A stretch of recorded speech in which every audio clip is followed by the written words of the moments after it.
Welcome to Lead Today with me, Kalina. Let's talk leadership.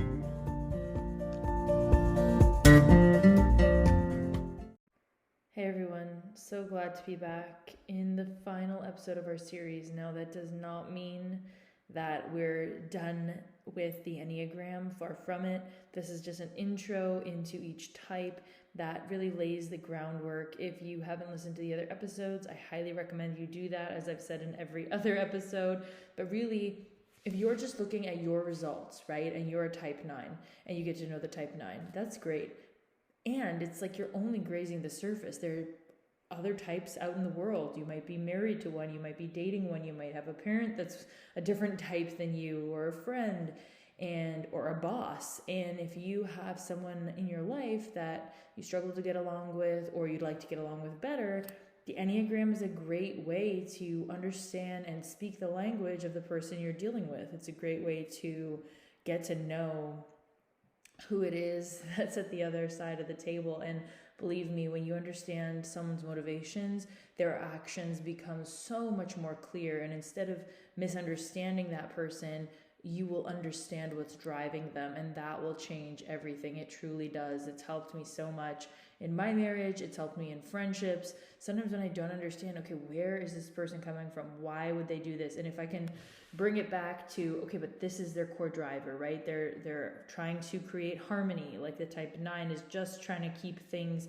harmonious and have that inner peace, and anything that disturbs that is going to get thrown out the window. So if you know what you're dealing with, you're just going to be so much better off. So yes, listen to this episode, listen to the episode about your type, and I highly recommend that you check out all the other types, because you'll just be that much more prepared when you deal with people in your everyday life. So there's my plug to check out all my episodes. If you haven't done the free assessment, what are you waiting for? What are you doing?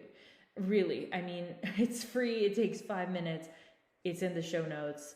Do it while you're listening to this. Maybe not. Might be tough to multitask if I'm in your ear.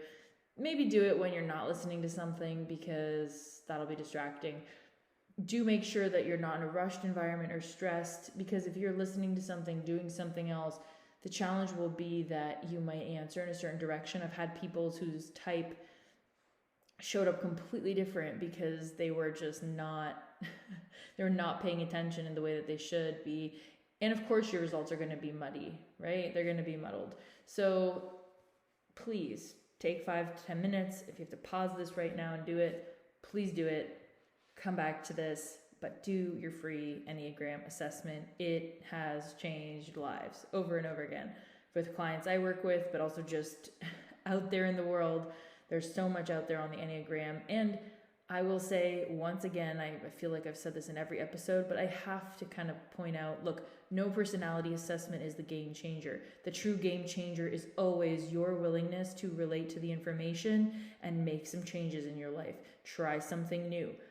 Go a different path. Do some journaling. Reflect. Try things in a different fashion. You've got to be willing to behave differently for things in your life to change.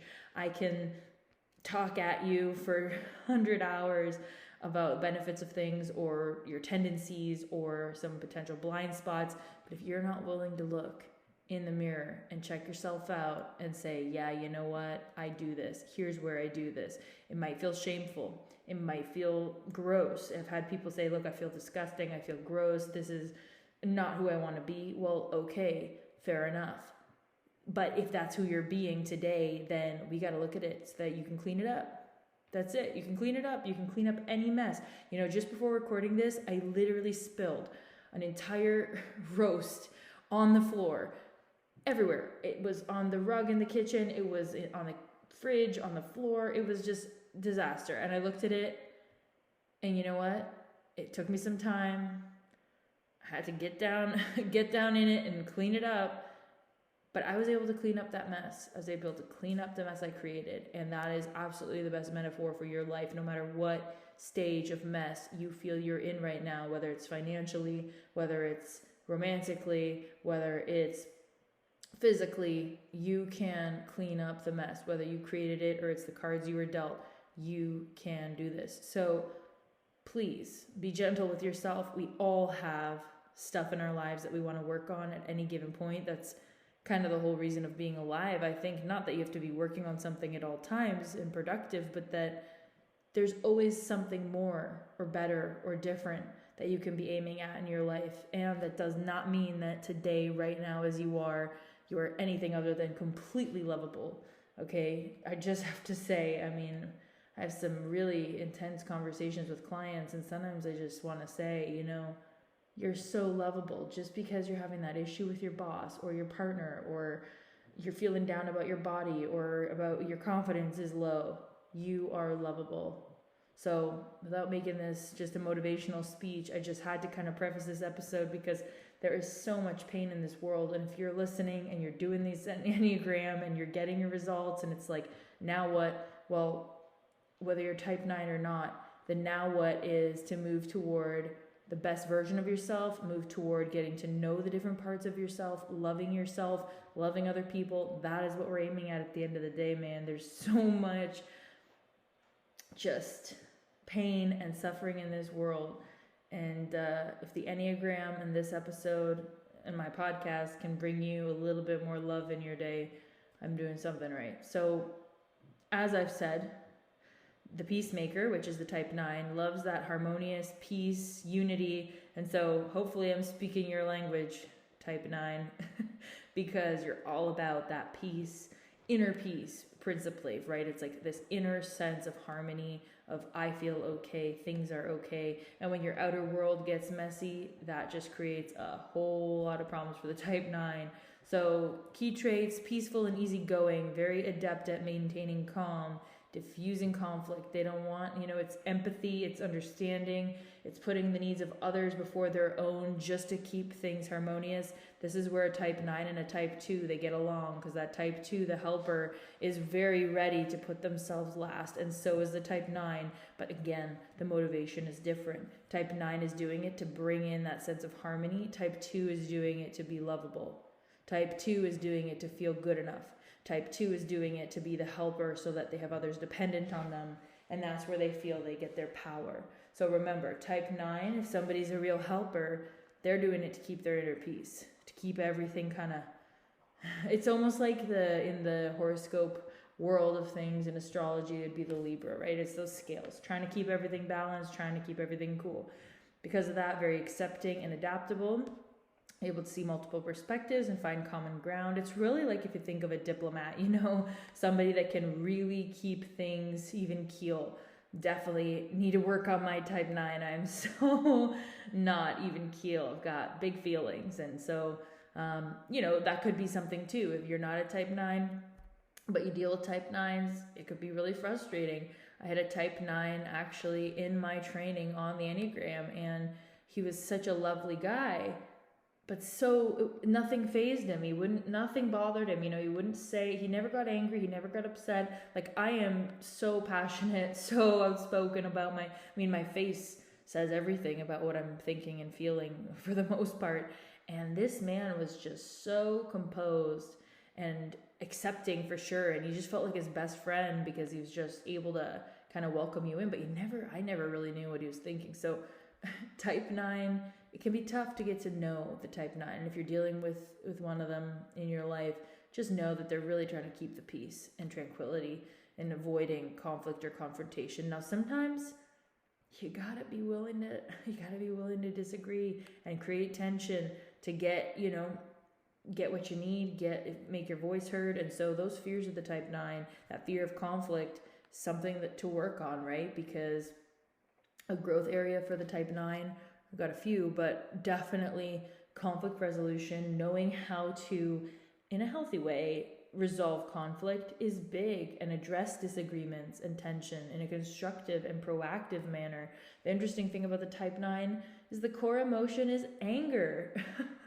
So even though there's this peaceful facade, really within there's this struggle with repressed anger. Why? Well, because they're not going to express it outwardly. That would just mess up the whole peace situation. And because there's this avoidance of conflict, there's a tendency to suppress their own needs, right, and desires to maintain harmony. If I just say we're all good, then everything seems to be all good, except there's this huge volcano bubbling under the surface, right? That's just ready to erupt. And so that internalizing the type 9 does, we really got to look at that. Really have to look at that, because deep-seated frustration, resentment, dissatisfaction, and addressing that underlying anger, getting to befriend it, understand it, know it, is what's going to bring out the assertiveness, self-awareness, and authenticity that we're really looking at for the type 9 to grow into the best version of themselves, to be able to assert. Assertiveness doesn't have to mean aggressive. You have to be careful, right? People think assertive, aggressive. No. Assertiveness is being able to share your own needs and boundaries in relationships, and knowing that if someone walks away when you do that, that's not on you, right? That's on them. But the fear, there's a big fear of type 9, which is this loss or separation, right? Losing the other. And so if we avoid confrontation, avoid having any needs or asserting any needs, then we'll just be in harmony and everyone will like us. The challenge is you can only placate someone else. You can only harmonize so much, so until if you have something that's creating waves in your environment, you can only stabilize so much. But if that person that's with you, whether it's again a partner or in a work environment, in a family structure, if there's someone that's going to keep making waves and isn't willing to look at their part of the equation, listen, loss and separation from that person might just be what it is that you need to do, right? And the type 9 really struggles with that. They struggle with standing up for themselves because that conflict or rejection, they really don't want to be rejected. Why? Well, that would mess up with the peace, stability component. Now, remember, there is a triad. It's the type 3, type 6, type 9, and type 6, as we know, is all about stability. So the type 6, 3, and 9 really do have a relationship. They kind of bounce off of each other. That was another interesting thing in the training, just seeing how the different types sort of work. And so a type 6 has things to learn from that type 3 and the type 6. A type 6 about that stability piece, about the loyalty piece, about working towards security. But then there's this other element of type 3, which is, type 3 will just usually tell it like it is, if they're in an authentic state, if they're not just worried about their vanity and their image. But a type 3, any type really, at the end of the day, right, we're talking about these specific types of people, but at the end of the day, all the types, what we're seeking is that authenticity, is that groundedness in love and a loving approach. The way that the types realize that is kind of where there are these nuances, right, of what are the different levels of a healthy type 9 versus an unhealthy type 9. We're talking about nuances here. At the end of the day, folks, we're looking for authenticity. Authenticity means not putting your anger on a shelf and trying to act like you're all good when you're not, right? And authenticity for another type might mean something else, another repressed type of emotion. But with a type 9, we're talking anger. And a type 9, we want to get you in touch with that anger really quickly so that you can start to get to know it and then start to assert your boundaries before it's too late. Okay, so we know the key traits, the motivations, interestingly enough, are harmony, unity, peace, tranquility. Within that, which is where the interesting bit is there's this longing to feel connected. So we say at peace within the person, yes. But there's the harmony or the calm stability in the environment. It's sort of like if you imagine a web of people. And the 9 really feels it when there's a ripple in that web. If someone's jumping on one part of it and everything's bouncing around, the type 9 is really going to feel it. And so while there's this inner peace and tranquility, there's a connectedness component for the type 9. Like they can't go and be a monk in the mountains forever and have the peace and tranquility. It's very much so wrapped up in a unity with people, that or connectedness with the environment around them. So it can't just be, a type 9 might be the type to go and just say, forget all these people, they're driving me mad, I'm going up into the mountains and I'm going to find my inner peace. But at the end of the day, a type 9 is also going to say, okay, I got that little bit of inner peace, but they're going to be seeking that connection. I mean, because all humans have a need for connection, but the type 9, it's sort of this, I don't want to say love-hate. It feels kind of wrong. It's not a love-hate, but it's like, I want inner peace while being tied into that web. I don't want inner peace on my own in the mountains, you know? So just a nuance that sometimes people, they talk about the type 9 and they'll say harmony, unity, and they're mediators and peacekeepers in their relationships, and it's all about this inner peace, and yes, it is. But why are they mediators and peacemakers in their relationships? Why do they have relationships at all? Why are they they'll be entrenched in the community? Why is that? Like, why are they still interacting with people if people cause them such trouble? And it's because at the highest level, a type 9 is woven into that web, the unity of all things, and is at peace with the discord, with the tension and disagreements, with understanding that inner peace and stability can be there even amidst a really challenging situation. And I think that's where, this is not exclusive to type 9. We all struggle. We all struggle with, if things are not going the way we want them to go, it means we're in a crisis or we're in a bad period of our lives. And then that means it's bad or we're bad. We could make it even to shame if we're bad and we're not good enough. And it can go into really dark places. And that's what the reminder I would want to give you in this moment is that, okay, if there is tension, if there is disruption, if you are type 9 or not, feeling a ripple in the web of the continuum of your life, you are still okay. You are still, if you're facing a health challenge or anything that's disrupting that inner peace for you, understanding that you can find that inner peace no matter the external environment and situation is a really big learning, because the type 9 does want to be so interconnected in the web of their community or their city or whatever their environment, their sandbox that they're in is. So just to say, it's interesting. Type 9, peacemaker, but they want people around them to make the peace with. They do want that connection. It's not the loner kind of archetype. As we've said, the fears, conflict, separation, right? So really, we want the harmony with others. So there's this fear of loss or separation. If somebody didn't have that need for connection, there wouldn't be the fear of loss. So, right, we want to be careful of, sometimes I would think of the type 9, because sometimes they'll act like that. A type 9 will act like they don't care, or they're they don't care, but they're unfazed. That's a better way to put it. They're unfazed by what's going on. And the reality is, no, they usually are phased, and they do care about you and being connected with you. So under that kind of, it's all good exterior, there's somebody that really does care about the waves and disruptions that occur, really does care about you, if they're interacting with you. So the ways that the type 9 navigates the world. Well, as we've said, diplomatic and inclusive. So really trying to seek and find common ground and compromise. So we already mentioned the diplomat archetype. That's really what you could think of in this, I guess, as an image, right? That diplomat or peacemaker symbol. They're patient and tolerant. They're able to listen to different opinions and perspectives without judgment or criticism. Now, this one, it says this, but if the type 9 underneath has that boiling anger and resentment, they're acting. They're acting patient and tolerant, and they're bringing in that type 3 that can put on a face really well, right? They have the same ability because they're in that 3-6-9 triad.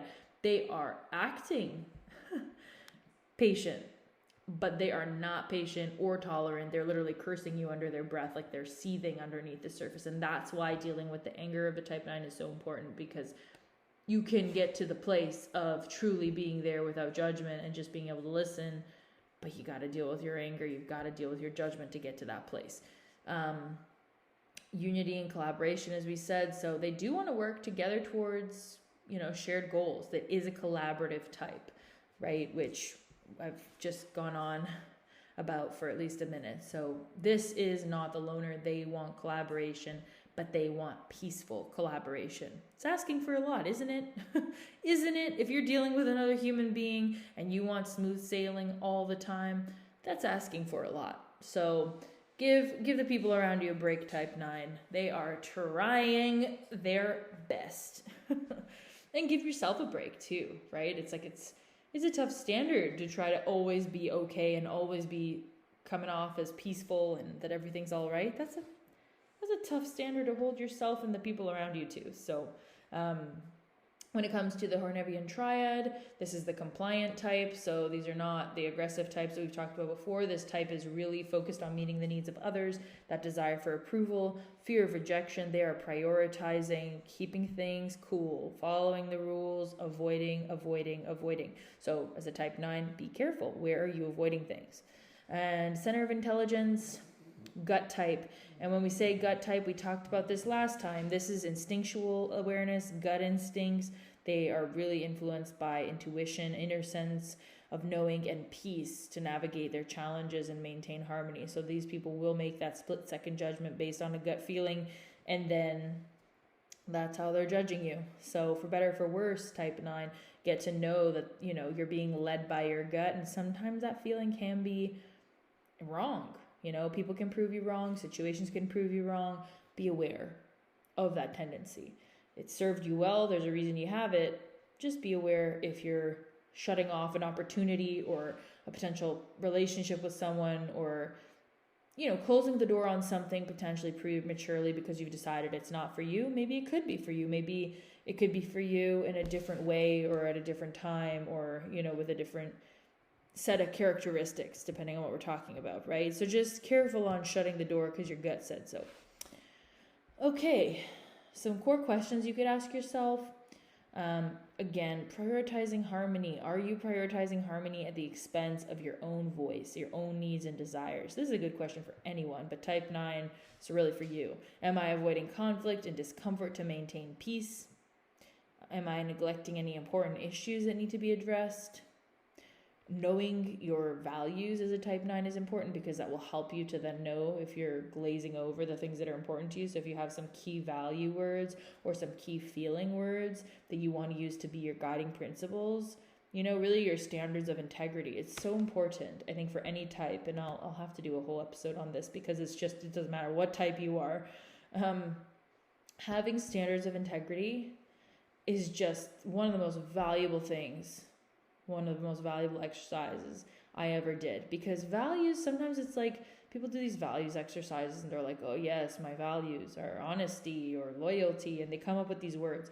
Well, okay, how do you know? Do you call yourself out on that when you lie to someone or when you're not being loyal? How likely are you to actually call yourself out when you have those value words?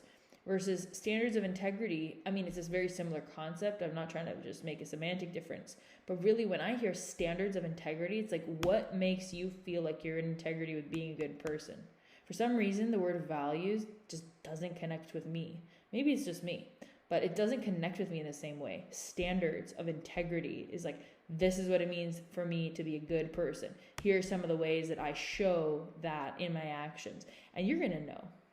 You're going to know. We'll do a future episode on this because this is just, I should run workshops on this and charge. I'm telling you, this one exercise alone, man, it's so good when you feel, because and this is my tendency, I don't know about you, but I absolutely have the tendency to kind of, who doesn't sometimes neglect their needs or kind of take one for the team or not identify what's important to them? It's hard when you have other people asking you for stuff and you want to be liked and you want to be productive and you want to be seen as a good team member. There's so many reasons why you'll neglect your own needs. So really important to know when you draw the line. And for a type 9, as you've heard in this episode, that's just exceptionally critical because of those tendencies to really shove that down more than some of the other types.